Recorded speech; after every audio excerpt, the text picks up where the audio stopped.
Welcome to another Founder Wisdom podcast. We have Sridhar Uyala, which was on my Spark Tank show a couple of days or a week ago.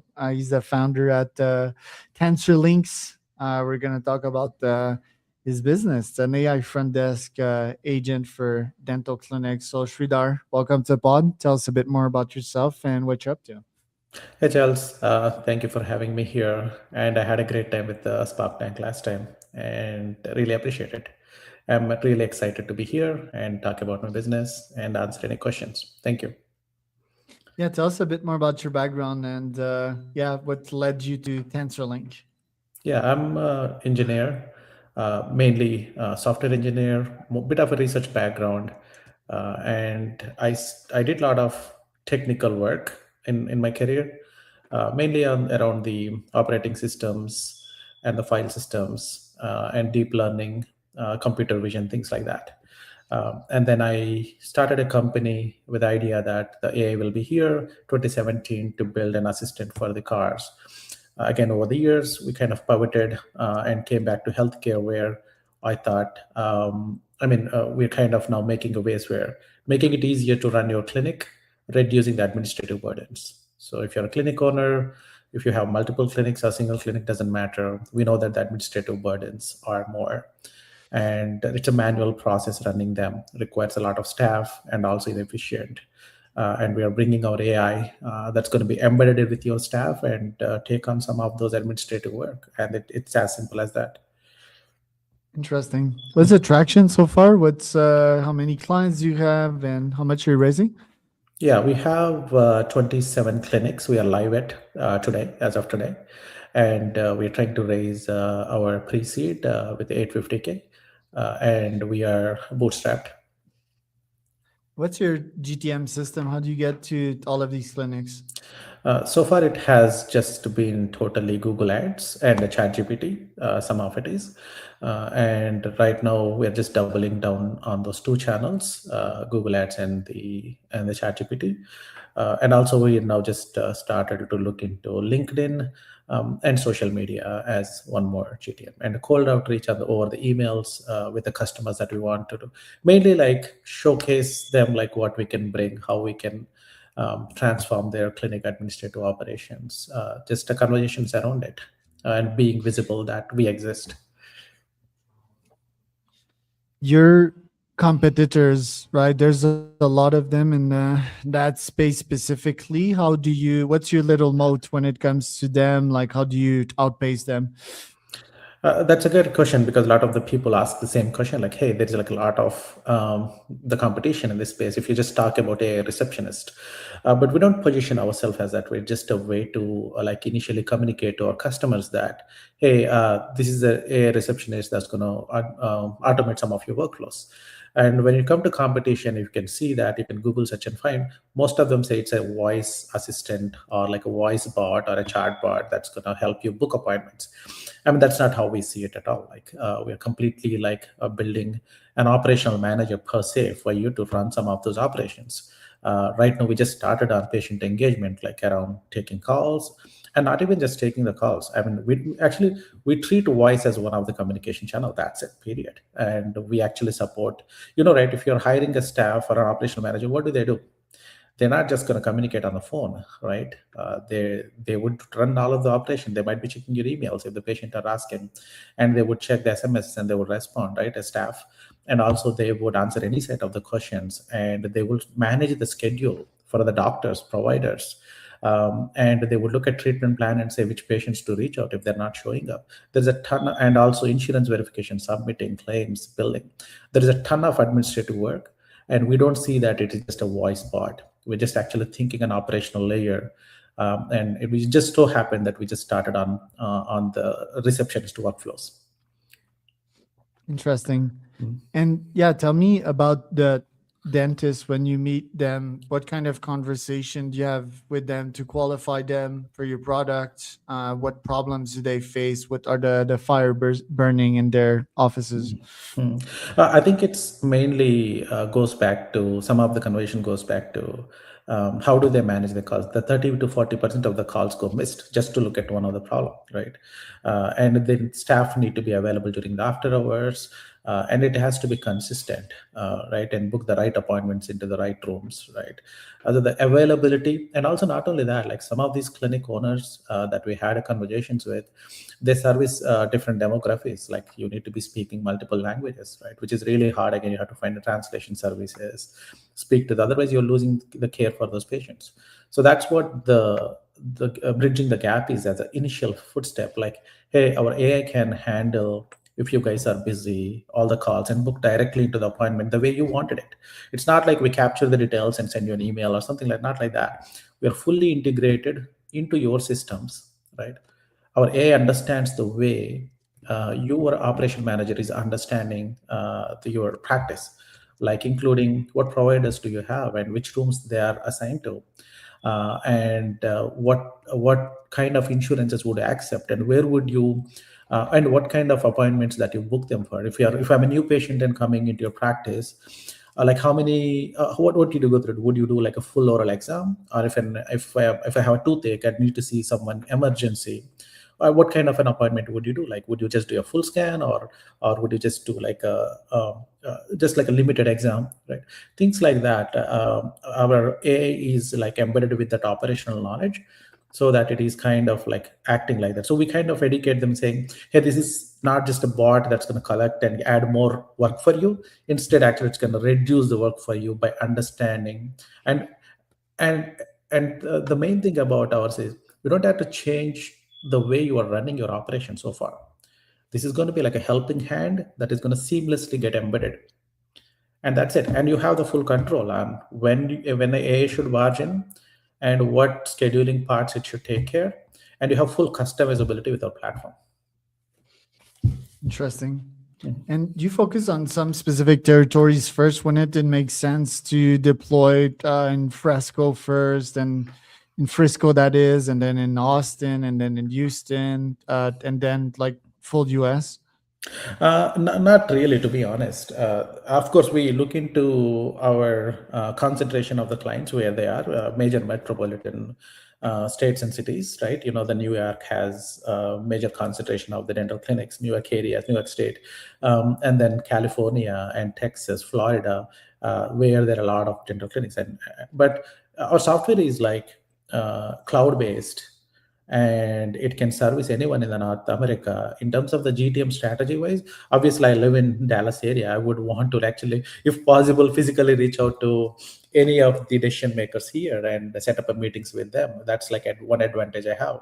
But and also some of the other states like California, that where the technology is a little bit more adaptive for the AI. So we could see a lot more traction there too, comparatively in from other states. So there is no, and that's why we are like spending more on the digital marketing than the regular sales, like, hey, there is region and stuff. So and also the AI is in the very beginning phases, meaning they know that the AI exists, but not many are ready, and they don't know like what it means to bring AI and deploy into their workflows and into their clinic, right? They're depending on the traditional system so far, and there is always a hesitance and inertia, right, to get a new technology, and they worry about the security, they worry about the compliance, and the vendors, right? They would have to work with one more vendor now without knowing what they bring to the table, and the IT would raise the issues like, hey, we don't know like what they're bringing in, right?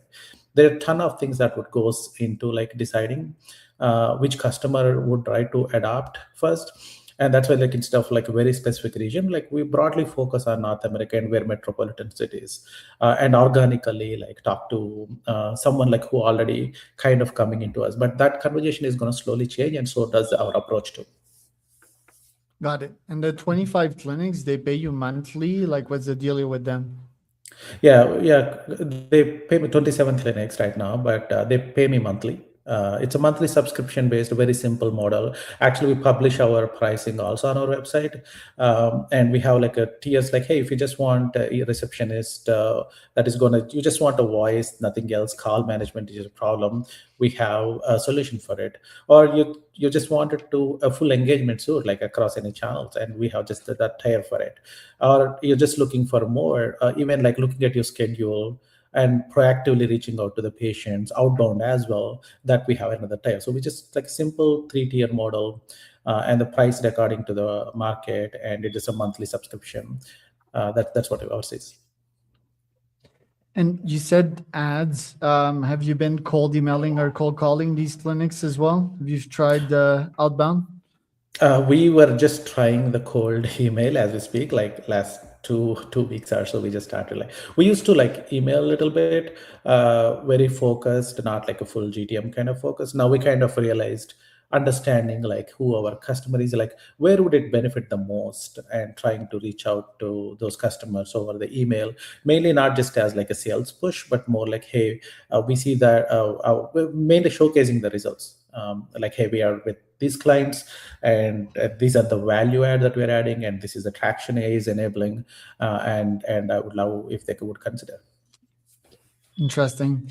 This year you want to raise, right? How's the fundraising going, and why is TensorLinks more attractive than other types of investments that would be pitched to VCs?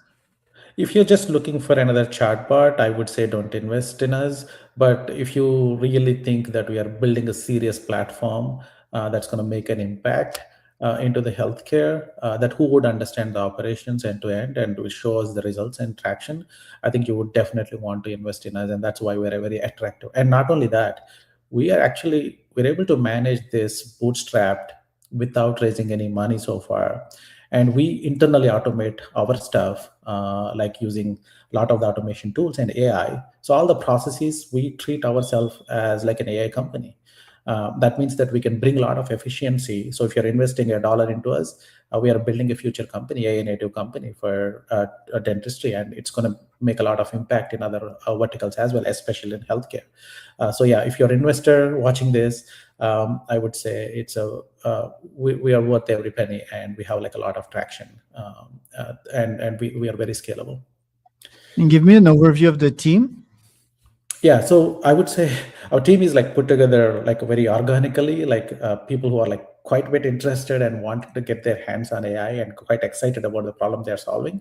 We are all engineers, I'll tell you that, except one person who would help, who would help with the operations, even like understanding the clinical operations and the administrative side of things. Other than that, we're pretty much all AI engineers. And I, being an AI engineer, would have a lot of like, can you hear me fine? Yeah, we can hear. Sorry, I'm sorry. I mean, just to give like a bit of a composition for you, like we have an engineers that focus on our agentic framework, and we have engineers that would just focus on the compliance and the security part of it, like HIPAA and SOC 2, things like that. And we have an engineers that would just focus on the infrastructure, and then engineers that would focus on automating the rest of the flow, apps, things like that. And the cloud-based infrastructure, things like that. And that's our composition. And now we are slowly wanting to, now that the product is there, we kind of built a very good product. We're very confident. Now just want to build other things like the GTM engine and marketing and sales slowly. What's been the most challenging part so far? I would say many things. I would start with the product side first, just to touch the base on, that the customers would come with a lot of expectations when it comes to AI, because they hear in the media that the AI is going to do wonders, right? But again, some of the technologies, like it is actually it is a transformative technology. But some of the channels, like the voice and stuff, in the very early phases, it is still rough. There is a lot of challenges to get the voice right. Right, like let's say you have a patient that's going to speak a little bit slow, or a patient that's going to a little bit faster, or you're spelling out your names, it may get wrong, or you're giving your date of birth, or like a bunch of numbers that would include insurance ID and things. Getting those right is crucial, and some of these models are getting better at these, like from transcription to like capturing. But it is actually, there is a ton of engineering work that goes into to get these right. So it's not like as you see in the demos that, hey, receptionist takes the calls and everything goes smooth. No, it can hallucinate sometimes and pass wrong date of birth, which is getting better over time. But we have gone into a lot of issues perfecting this engineering, even though there is a lot of AI in it, to get these models work for us in the production scenarios. And we even created feedback loops that we look at like how things have happened every day, and again, this is automated, and see like how we can change to make it better and guide the models better. And not only that, like the guardrails, like what can be done to like not to follow the instructions correctly and not get into other things that not intended. So adding the guardrails, making security, and follow the instructions is really crucial. And even like I'll tell you a simple scenario. If someone elderly is speaking to an agent, they might be like really slow in saying things, and sometimes agent has to like figure out, oh, is the person still there? Do I need to say, are you still there? Right? Sometimes it might barge in very fast, and sometimes if people are really speaking fast, it has to keep up. So there are like a lot of engineering challenges that were not seen, but we kind of work on those like tough problems on the product side. And as you know, like we're engineering background, we have built this, but we didn't figure out the right GTM strategy or anything yet. That is another challenges that we have. Like how do we make sure that even though we started very early compared to everyone else in the market here, 2023 and we started on this project on the agentic platform. I built it from the scratch as an AI native way. Now there are like a ton of companies out there, but being ourselves visible and able to differentiate is like one of the challenges we feel. Like how do we communicating that messages? For example, this podcast would really help set the ground, right? Someone could just get the website and only look at few minutes. Oh, this is another AI receptionist company, right? But if someone is listening to this, they would understand what this means, like what are the hard challenges and what it means, what can we bring to the table. That's why I'm really excited to speak to you on this. Well, yeah, I think it's an intriguing company. You said or your LinkedIn says at least like 10 years, right? That you've been doing this. I think you accepted the job in between. Like, are you full time into this? Like, why did you accept that job and not go all in back then? Yeah, as I mentioned, that I started this company in 2017 itself with the goal to build an assistant for these cars, hoping that the self-driving cars will be here, things like that. 2017, the voice models were not there and the interactions wasn't good. And it's the first time for me to figure out with an idea to how do you take it to full market. I was just fooling myself, like thinking that how big of a problem versus like how easy it is, tractable, and if the tech is there or not. I quickly realized it within the 8 months that I didn't understand fully the gravity of the problem and how to solve it. So then I had to go back to job to support my living, and I happened to just land onto CVS Health, which was like a very good, interesting opportunity into healthcare, where I worked on the patient engagement piece, like digitizing the patient experience for the CVS Health customers, and that kind of gave me I was always like soul searching to see like what I would do, like when the AI would come, or like when would the AI be. And as I noticed, like GPT-2, GPT-3 came model in 2022, I took the bet again, left the company, left the like job, and did work full time from there onwards. It took a year to figure out come to where I am under the dental space, or where the stack that I was building gonna make an impact. But that's why the journey is so high. But dental we started on 2023 end. That's why you see like a 10-year-old company. But really, I was like going through a lot of pivots to like figure out like what would you do and where would I apply and what is the problem. And I'm new being to healthcare. There's a lot of challenges for me to like come and understand the domain and the decision makers here and the leaders, how the industry work. Right? It is quite a bit of challenging and upkeep and a lot of learning. And I'm really happy that I took this path. Interesting. Well, Sridhar, thanks for showing up today. Where can people find out more about you and your company?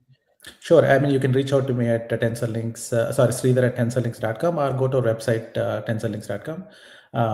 And you can reach out us on even on X.com with the TensorLinks. It was Sridhar and Charles. Yeah, Sridhar.